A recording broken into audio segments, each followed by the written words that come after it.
It's Raphael Dawkins with the Combat Radio, and this is a quick summary of the Lawrence Okolie versus David Light fight.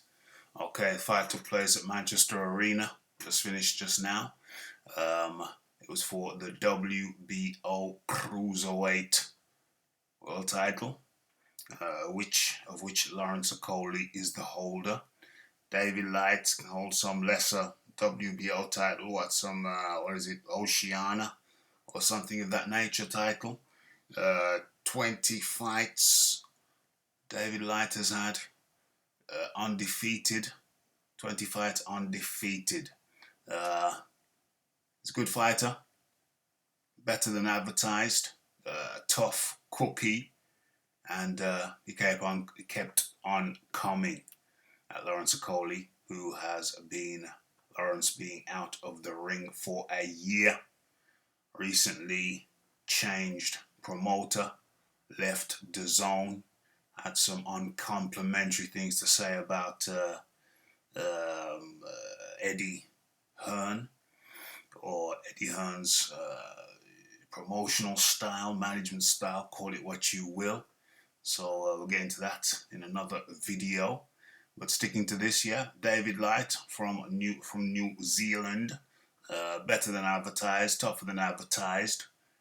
Lawrence Okolie started off very, very well, nice style, sticking and moving, using the right to the body, upstairs with the left and downstairs with the right in the first 2 rounds to very good effect. David Light always looking to come forward, but those shots downstairs were landing, scoring, and Okolie was doing very well with it. Upstairs, downstairs, protocol. An interesting thing that I noted was after Okolie returned to his corner at the end of round 2, I just had a message from Alexander O'Neill, believe it or not, okay? At the end of round 2, Sugar Hill Stewart, his new trainer, new coach, complimented him. Said, "Yeah, that downstairs with the right, Yeah, keep on doing that. That's good. I like that. Keep on doing that." I think from a psychological perspective, it's very interesting to note that as soon as Sugar Hill told him that at the end of the second round, Lawrence Okolie pretty much stopped doing that downstairs to the body right. I kid you not. I think that's quite interesting. It's quite telling that Lawrence Okolie did that. And I wonder why. Was it that he thought, okay, I've got that move in the bag, I'm going to try some other moves now and then get back to that? Or was it some psychological thing that stopped him from doing what his coach had just complimented him for doing? It's an interesting conversational piece, and I'm sure we're going to get into that more as the week goes by in the live show. Okay, so Lawrence pretty much dominated, pretty much won every damn round by just beating David Light to the jab, just beating him to the jab. Lawrence did look rusty and ungainly at times, but he often looks ungainly. That's nothing new. There was a lot of holding, yes. That was true of Lawrence. That's often true of Lawrence. It has to be noted, though, in the 11th round, I believe, the referee took a point off Okolie for pushing his opponent's head down and keeping it down. However, I think that the punch for David Light, the punch that David Light managed to get off every single round was the rabbit punch, the punch behind the head. Now, I only noticed the referee warned him for that once, and it was a light warning. But that was something that David Light did every single round. Multiple punches to the back of the head, which is, as I understand it, illegal. So he got away with that for the whole fight, every damn round. Forget the name of the referee, but I thought that was very sloppy of the referee to let those go. Dangerous punches, back of the head punches, very, very dangerous. But Lawrence, I think, what did I say? My prediction was that Lawrence would finish him in the 10th round. And sure enough, Lawrence turned it on at the beginning of the 10th. Looked like he had David Light out of there.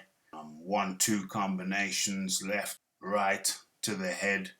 Coming with some hooks. But credit to David Light. He stayed standing, wobbled, but stayed standing.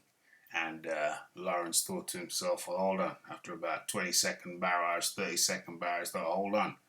I better just make sure I don't blow my gas tank. So Lawrence eased off and just cruised the rest of the round. I think that was the 10th, I believe. Didn't write it down. And in the 11th was when it was the 11th when he lost a point. But then Lawrence came back strong in that round also. Okay, and then the fight went to the 12th round. Lawrence Okolie won by points, pretty wide margin on all of the cards.